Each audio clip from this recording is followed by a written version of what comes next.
Nous allons faire parler une partie des sénateurs et sénatrices qui vont nous quitter ici pour rejoindre la Haute Assemblée d'ici quelques minutes. Rapidement, ce retour à la rue aujourd'hui est extrêmement symbolique et volontaire, puisque le texte de proposition de la sécurité globale est examiné aujourd'hui même au Sénat pendant 3 jours. Donc, le 16, 17 et 18 mars. Et rappelez-vous, il y a encore quelques mois, le 17 novembre, nous étions toutes et tous devant l'Assemblée nationale pour déjà demander le retrait de la proposition de loi sécurité globale qui est extrêmement attentatoire aux libertés fondamentales et à la liberté d'informer et d'être informé. Donc 4 mois se sont déroulés depuis l'arrivée au texte à l'Assemblée nationale. Le texte est arrivé début mars à la commission des lois du Sénat. Il y a eu un certain nombre d'amendements, dont des amendements sur l'article 24 avec cette fameuse identification, provocation d'identification qui ne résoudra rien, absolument rien, puisque la réécriture de l'article 24 représente encore une atteinte sans précédent à la liberté d'informer et d'être informé. Donc aujourd'hui, moi je représente le syndicat national des journalistes, la première organisation de la profession. Nous demandons le retrait de cette proposition de la sécurité globale et également le retrait de tous les textes qui nous empêchent et nous entravent dans nos libertés. Je dis tous les textes parce qu'il y a les 3 décrets de fichage qui ont été décrétés par le ministère de l'Intérieur. Il y a le schéma national du maintien de l'ordre qui empêche les journalistes de procéder à leur travail durant les manifestations. Et ça, c'est intolérable dans une démocratie, dans un état de droit comme le nôtre en France. Nous demandons également le retrait de l'article 18 du projet de loi dit séparatisme, qui est un véritable clone encore plus dangereux que l'article 24 de la proposition de loi sécurité globale. Voilà.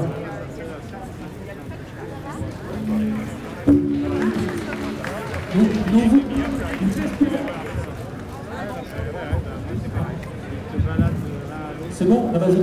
Nous espérons que vous serez nombreux et nombreuses aujourd'hui à vous opposer contre cette proposition de loi sécurité globale. Et je donne la parole à Emmanuel Villard du SNJ Sécurité. Ouais, bonjour à toutes et tous. Ce qu'il faut dire, c'est que c'est notre 8e mobilisation depuis le 17 novembre. Je vois qu'il y a des élus qui étaient déjà là avec nous le 17 novembre quand le texte est passé à l'Assemblée nationale. Aujourd'hui, combien ça fait 4 mois après, la coordination, au bout de 8 mobilisations, continue sa lutte, a élargi son mandat à l'ensemble des textes liberticides.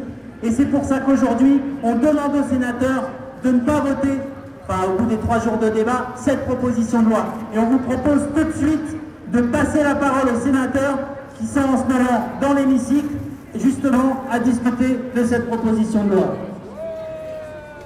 Sénatrice, bien sûr, et c'est d'ailleurs une sénatrice qui va commencer à s'exprimer. Je passe la parole à Esther Benbassa. Merci.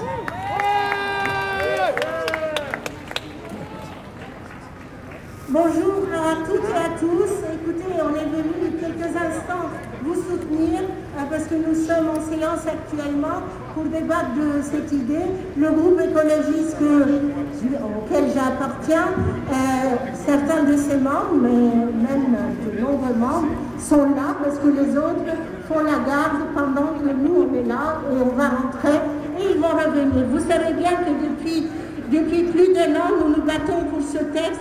Nous avons été ensemble dans la rue, dans les réunions, un peu partout. Nous ne laisserons pas passer cette loi qui est liberticide, qui a été écrite par l'ancien patron du REC sous la plume des syndicats les moins progressistes. Nous sommes là et nous ne nous contentons pas des améliorations qui ont été faites par la commission des lois. Certes, il y en a eu quelques-unes, dont la réécriture de l'article 24. Avec cette réécriture, on a introduit maintenant un délit de provocation à l'identification.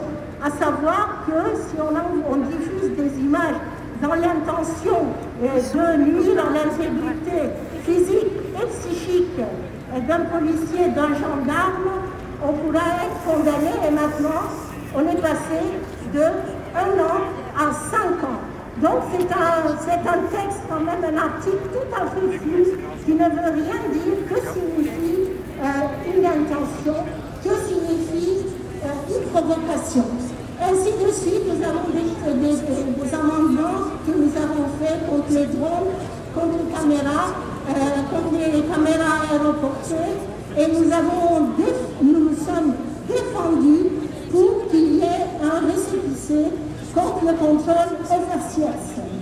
Alors voilà, nous devons nous soutenir vous aussi, parce qu'ensemble, peut-être nous ne ferons pas des miracles, mais nous montrerons que nous ne laissons pas faire, et nous n'accepterons jamais des textes de ce genre qui mènent vers une sorte de dictature de la pensée, de l'action. S'il n'y avait pas eu des images, on n'aurait rien su sur toutes ces violences policières.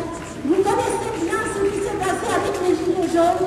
Nous étions ensemble, il y a eu des mutilations, on a éborgné des gens, on a blessé des gens, et puis il y a Steve Camisson, il y a bien d'autres, et on ne laissera pas en faire. Merci d'être.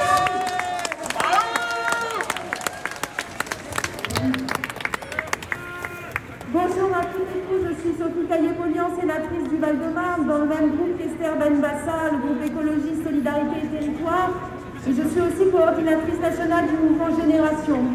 Au nom de ce mouvement, de notre mouvement Génération, je voulais vous remercier d'être ici présents pour nous soutenir dans l'hémicycle, parce que la droite, dans toutes ses composantes, que ce soit le gouvernement ou la droite sénatoriale, elle est là avec sa vision extrêmement sécuritaire et liberticide de notre société, et c'est contre cela que nous allons nous battre. Nous pensons qu'il faudrait une grande loi sur la question de la police et de sa place dans notre société. Mais une grande loi pour faire quoi? Pour protéger les lanceurs d'alerte au sein de la police. Une grande loi pour restaurer les liens de confiance entre les citoyens, les citoyennes et la police. Une grande loi pour donner des conditions de travail décentes aux policiers. Une grande loi pour assurer la liberté de manifester. Une grande loi pour assurer la liberté des journalistes. Bref, une grande loi de liberté pour faire en sorte que dans notre société, nous retrouvions les chemins d'une démocratie apaisée, dans la sérénité et la concorde. C'est cela qu'il faudrait aujourd'hui, mais pour l'instant, nous allons nous battre à l'intérieur de cet hémicycle contre ce projet liberticide et qui ne résout en rien les problèmes auxquels aujourd'hui notre société est confrontée. Merci à vous toutes et tous d'être là. C'est si difficile de rester mobilisés, mais depuis le 17 novembre, on sait que ça va continuer. Bravo à vous. Merci à vous. La parole à Pierre Laurent. Bien, bonjour, je vais m'exprimer au nom du groupe communiste, républicain, citoyen, écologiste. Je suis entouré de Laurence Cohen, sénatrice du Val-de-Marne, Céline Brulin, sénatrice de Seine-Maritime, Éric Boquet, sénateur du Nord, et Fabien Gay, sénateur de Seine-Saint-Denis. Et évidemment, les autres membres de notre groupe sont actuellement dans l'hémicycle, puisque le débat parlementaire a commencé. Je vous en dirai un mot. Nous sommes avec vous et nous sommes dans la mobilisation depuis le premier jour pour dénoncer cette loi extrêmement grave en matière de liberté publique et de sécurité. Depuis le début, alors qu'il y a déjà un empilement depuis plusieurs années de lois sécuritaires qui aggravent la situation, cette loi est qualitativement beaucoup plus grave que celles qui ont été adoptées jusqu'ici. Et c'est pourquoi nous la dénonçons avec une telle vigueur. Nous avons, comme vous toutes, vous tous, nous avons engagé la mobilisation à partir de l'article 24. Et comme ça a été dit tout à l'heure, la réécriture actuelle est loin de satisfaire notre exigence de retrait pur et simple de cet article. Mais depuis le premier jour, nous avons dit aussi qu'il fallait être extrêmement vigilant sur l'ensemble de la loi. Parce qu'il n'y a pas dans cette loi que l'article 24, il n'y a que des articles qui sont extrêmement dangereux pour les libertés publiques.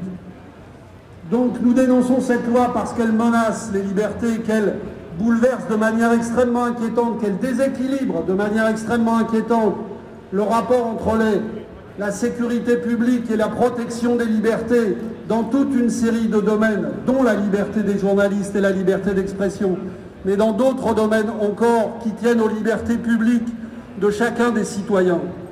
Mais il y a une autre dimension de la loi sur laquelle je veux attirer l'attention, c'est ce que le ministre appelle depuis le départ le continuum de sécurité et qui vise à la privatisation rampante, progressive des fonctions régaliennes de sécurité publique. Et les articles de la loi qui visent à changer en profondeur les règles qui consistent à déléguer aux polices municipales et plus encore aux polices privées des fonctions qui devraient relever de la sécurité publique sont extrêmement inquiétantes. Et pour cette double raison d'atteinte grave aux libertés publiques et de privatisation rampante des missions de sécurité publique, nous sommes totalement opposés à cette loi avec vous en accompagnant les mobilisations qui se mènent. Nous avons déposé, le groupe communiste d'entrée de jeu, une motion préalable. Une motion préalable, c'est un texte qui vise au rejet global de la loi, parce que nous voulons le retrait de cette loi. Cette motion préalable, qui a été présentée en séance par la présidente de notre groupe, Éliane Assassi, a été finalement, après le débat, et vous écouterez si vous avez l'occasion, parce qu'elle est très éloquente, la réponse de Gérald Darmanin pour s'opposer à cette question préalable, réponse totalement méprisante à l'égard des motivations profondes qui motivaient cette proposition de loi. Eh bien, cette motion a été finalement votée par les groupes de gauche, par le groupe communiste, par le groupe socialiste et par le groupe écologiste, mais elle a été évidemment rejetée par la droite et par le groupe En Marche. Et évidemment, ce qui nous inquiète aussi beaucoup au Sénat, je dois vous le dire, c'est que les efforts conjoints du gouvernement et de la droite sénatoriale qui est majoritaire peuvent conduire à l'aggravation du texte. Donc voilà pourquoi nous sommes entièrement mobilisés dans l'hémicycle, et nous allons y retourner immédiatement après ce rassemblement. Mais voilà pourquoi nous avons besoin de la mobilisation, parce que nous ne pouvons pas gagner cette bataille seuls dans l'hémicycle. Nous allons la mener avec détermination, vous pouvez compter sur nous, mais nous avons besoin que notre mobilisation se mène sous le regard des citoyens, sous leur écoute. Et c'est comme ça que nous pourrons les faire reculer, comme nous avons commencé à le faire sur certains articles, mais évidemment, comme je viens de le dire, comme il faut le faire sur beaucoup d'articles de la loi. Et cette bataille, elle va se mener toute la semaine dans l'hémicycle, mais de toute façon, nous la continuerons. Nous allons marquer tous les points que nous pourrons marquer cette semaine et nous continuerons cette bataille pour la protection de la démocratie, des libertés publiques et contre la privatisation des missions de sécurité publique. Merci. Merci à vous.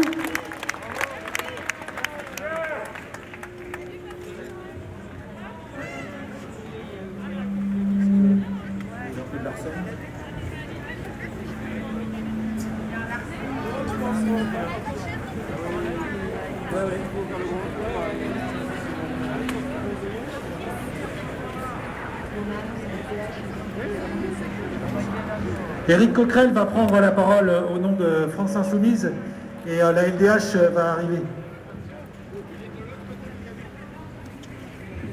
Bonjour à toutes et à tous, bonjour le col de la liberté. Parce que c'est ici que repose cette notion absolument indispensable à notre pays qui est la défense des libertés. Ça fait maintenant 1 an que la France vit dans un régime autoritaire. Alors on pourrait juger plus ou moins indispensable la privation des libertés générales qui consiste par exemple à imposer à une population un couvre-feu à 18 h. On pourrait estimer qu'au nom, du Covid, au nom d'un virus, on n'a pas comme ça laissé penser que la question administrative, la question autoritaire doit toujours prédominer sur la question de la justice. Mais en plus de ça, ils en rajoutent. En plus de ça, depuis maintenant des mois, ils proposent une dérive autoritaire, une dérive liberticide, une dérive qui emprunte très largement à la propagande raciste, loi après loi. C'est la loi sécurité globale. La loi sécurité globale, c'est pas que l'article 24.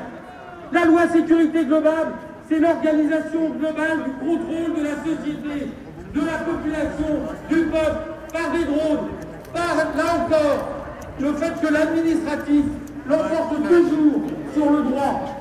Et puis il y a aussi cette loi, celle sur les séparatistes. La loi sur les séparatistes, lisez-la bien. L'article 18, c'est exactement l'article 24 en cuir. C'est exactement une loi qui fait que le droit associatif en France sera désormais contesté. Là encore, pas par la justice, mais par l'administratif. Vous savez, je me dis une chose, c'est qu'on n'a parfois pas besoin de l'extrême droite pour faire une politique d'extrême droite. On peut être libéral, comme M. Bolsonaro, comme M. Trump, comme M. Orban, et puis faire une politique d'extrême droite. C'est exactement ce que ce gouvernement. Alors oui, on doit s'opposer toujours plus fermement. On doit faire en sorte que la loi sécurité globale passe pas, et on peut mobiliser là-dessus. On doit faire en sorte que la loi sur les séparatistes ne passe pas. On doit faire en sorte de sortir des états d'urgence permanents dans laquelle nous sommes installés. Il y a une dérive progressive vers l'autoritarisme dans ce pays. Il faut le dénoncer, le redénoncer. Ça se fait derrière les sourires de Macron. Mais la réalité, c'est que maintenant, il n'a même plus besoin de Mme Le Pen pour s'en prendre aux libertés. Le camp de la liberté est ici. Il faut se mobiliser aujourd'hui. Il faut se mobiliser samedi avec les familles victimes des violences policières, avec la coordination. Et il faut les faire céder. François Soumise sera toujours là pour cela. Merci Eric. Et il faut aussi dire à la préfecture de laisser les gens venir à notre rassemblement. On n'arrête pas d'avoir des messages où c'est très compliqué d'arriver ici. C'est vrai, ça c'est plus normal. Nous devons pouvoir manifester librement dans ce pays. Je vais maintenant passer la parole à une organisation qui compte beaucoup pour la coordination, qui est Amnesty International. Je passe la parole à Anne-Sophie Saint-Père. Bonjour, je vous confirme, c'est très difficile d'arriver ici, mais on est content d'y être. Alors je vais vous parler de qu'est-ce qui va se passer pendant les 3 prochains jours au Sénat, de quoi on va discuter. La loi sécurité globale, c'est une loi de surveillance. C'est une loi qui va légaliser l'utilisation des drones pratiquement partout, qui va légaliser les drones pour nous surveiller partout où une infraction peut être commise. Sur les littoraux, dans les rassemblements comme celui-ci. C'est une loi qui crée une société où où le ciel va être sillonné par les drones qui pourraient vous suivre pour constater la moindre infraction de 5e place. C'est une loi qui crée une société où on ne pourra plus aller manifester sans garantie que notre visage ne soit pas capté par l'État. Et la surveillance ne sera pas que par les drones. C'est moi sur les caméras sur les policiers, les caméras piétons, les caméras dans les voitures des policiers, les caméras embarquées, les caméras sur les agents de sécurité privés dans les transports publics, les caméras dans les habitations privées, dont les images pourront être elles aussi plus facilement transmises à la police.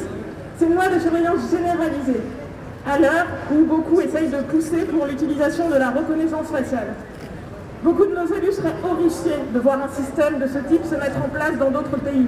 Vont-ils accepter de l'instaurer en France? Et encore, ils ont la chance de pouvoir en débattre aujourd'hui. Le gouvernement essaye aussi de faire passer un amendement pour qu'il puisse légiférer sur le cadre de la vidéosurveillance par ordonnance.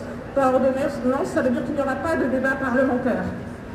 Donc on en est là. Et au-delà en face de cette surveillance généralisée de la population, il y a l'opacité. L'opacité pour les forces de l'ordre, c'est l'article 24. L'article était à l'origine sur la diffusion des images de la police, qui est maintenant un délit sur la provocation à l'identification des forces de l'ordre.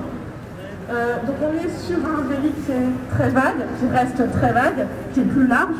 L'identification, c'est le nom, l'adresse, mais aussi l'image, le visage, le RIO. À une heure où on a des difficultés à identifier les forces de l'ordre quand elles sont responsables de violences policières.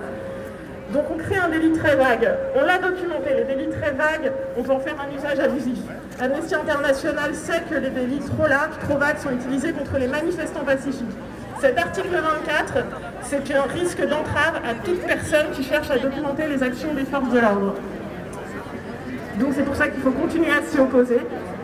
Tout l'esprit de cette loi, la surveillance générale de la population d'un côté et l'opacité pour les responsables de l'application des lois de l'autre, ça va à l'encontre du droit international relatif aux droits humains qui veut que parce qu'on a confié des pouvoirs à l'État. L'État et ses agents doivent être responsables et les citoyens doivent être protégés contre les abus de droit. Ils doivent être protégés par le droit à la vie privée, par la liberté d'expression, par la liberté d'informer. Et c'est essentiel de se protéger ces droits. C'est pour ça qu'il faut continuer à se mobiliser et faire pression sur le Sénat où sont discutés ces enjeux aujourd'hui. Et c'est extrêmement grave si cette loi passe telle qu'elle est rédigée aujourd'hui.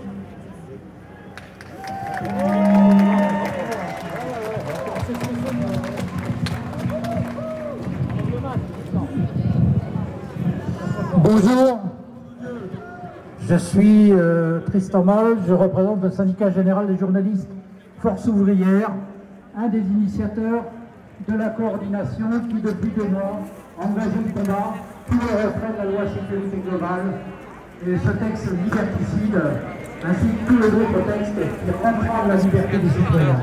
Et je voudrais dire dans ce combat, nous ne sommes pas tout seuls, nous ne sommes pas seulement les journalistes, et je voudrais vous apporter ici le soutien de l'Union régionale Force Ouvrière d'Île-de-France qui est présente aujourd'hui dans ce rassemblement. Voilà. Donc, le Sénat avait entamé l'examen du projet de loi.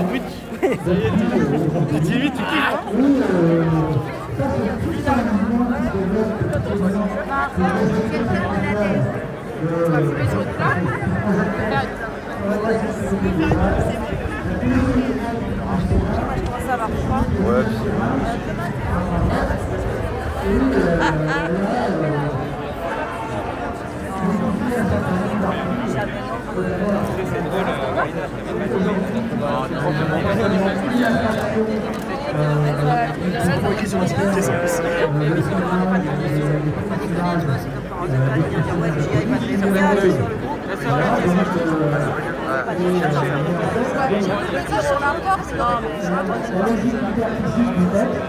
il est absolument pas remis en cause par le Sénat. Il est remis en réécriture le retrait de ce texte comme nous demandons depuis le début. Voilà. Donc les 2 articles, c'est du 21 €. L'article sur l'utilisation des drones est resté. Revenu à la marge aussi, puisque ils ont mis des restrictions à l'utilisation des drones, mais ça n'empêche pas que le filmage des manifestations restera possible par les caméras embarquées et les drones. De la même manière, la reconnaissance par caméra embarquée est maintenue dans le texte. Donc, ce sont des changements à la marge, mais qui ne changent rien à la logique de ce texte. Et donc pour nous, c'est clair, net, précis, ce texte doit être retiré, parce que réécrit ou pas, ça reste un texte qui est attentatoire aux libertés, à la liberté d'informer, bien évidemment, à la liberté d'être informé et à toutes les libertés démocratiques. Et il est associé à toute une série de textes qui par ailleurs vont dans le même sens. Le schéma national du maintien de l'ordre, il y a eu le décret